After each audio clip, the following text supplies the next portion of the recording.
What if I were to tell you that Tobe Hooper's true masterpiece isn't Texas Chainsaw? It isn't even Poltergeist. It's a sleazy swamp motel movie with a crocodile.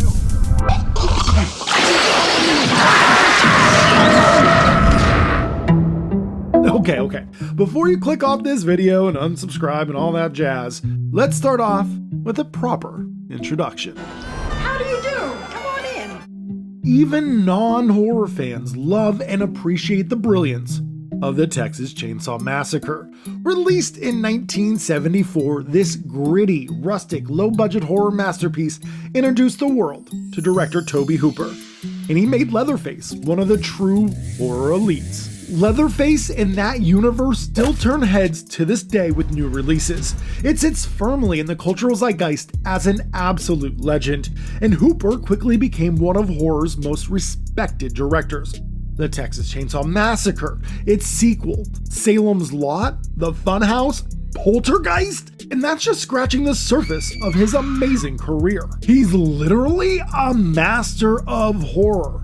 They didn't let just anybody direct these episodes. You had to earn that title, and Hooper absolutely did. Now, while TCM isn't his first feature, it was the one that reached a global audience. It was a drive-in sensation. People were lining up, and after that, everyone waited in bated breath. How do you follow up one of the most influential horror films ever made? By making Eaten Alive. Hey, it has a young Robert Englund in it, so it can't be all bad, right? But is it a hidden masterpiece buried under a Texas Chainsaw-sized shadow, or is it just a sleazy exploitation flick riding its coattails? Well, the only way to find out is by watching it, so let's dig in.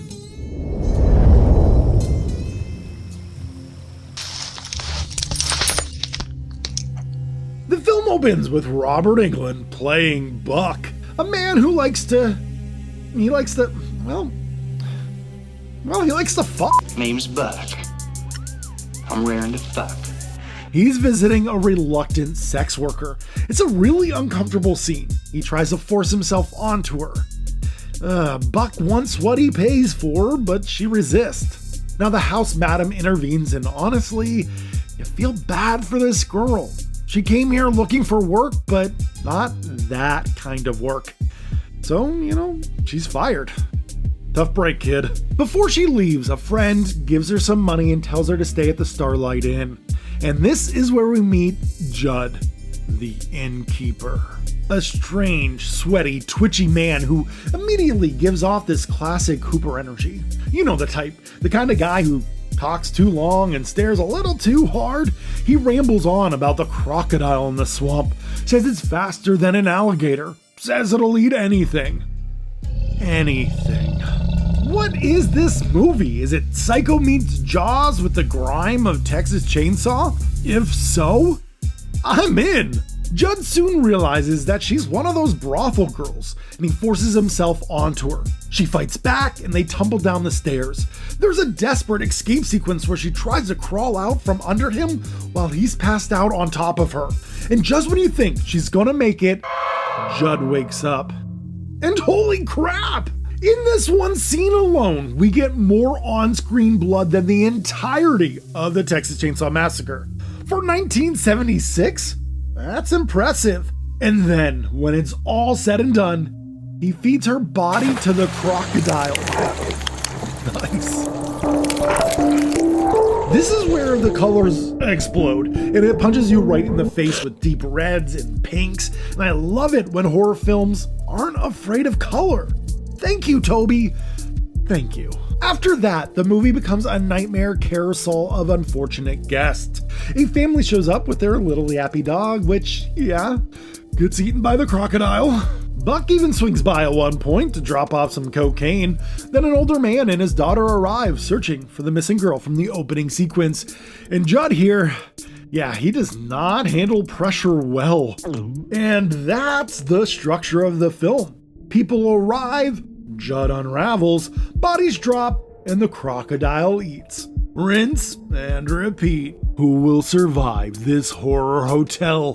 What will be left of them? And seriously, how many calories can a crocodile eat in a day?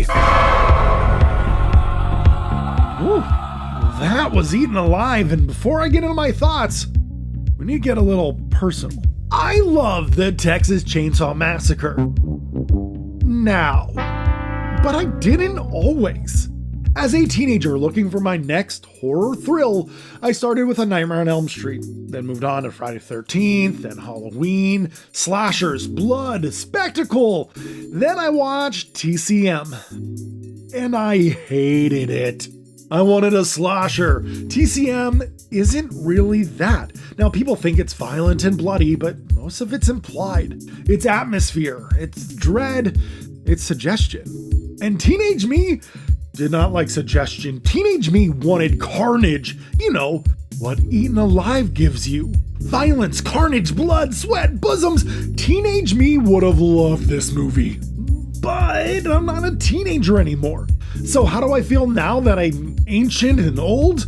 Well, it's not as beautifully shot as TCM. There's a different cinematographer, and it shows. It's not naturally as pretty, but it's not visually boring either. The lighting is bold, the colors are loud, and it feels theatrical, almost like it's a demented stage play. And Hooper still knew how to make characters. Even though there isn't deep character development on paper, these people feel real, twisted, deranged, human.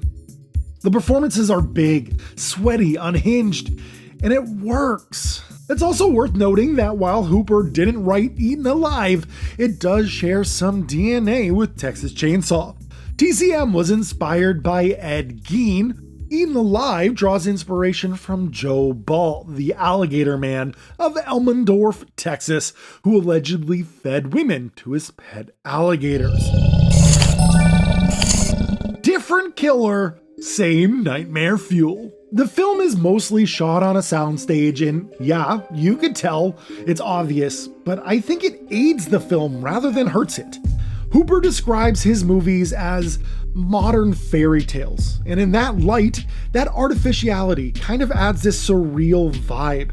It makes you feel like you're trapped inside a fever dream and there's no escape. We sympathize with the girl trapped under the house, and in that way, we feel trapped on this soundstage in this crazy world that Hooper created. So, is Eaten Alive considered a masterpiece like Texas Chainsaw and Poltergeist?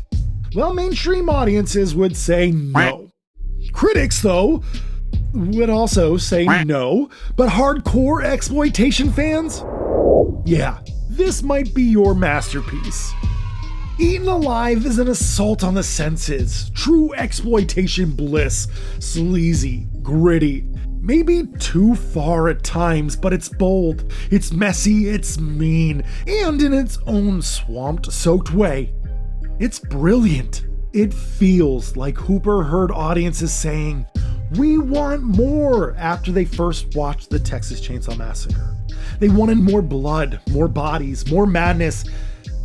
And he said, fine, here you go. So yeah, call me crazy, but in that regard, Eaten Alive is a horror masterpiece, and it deserves way more attention than it gets.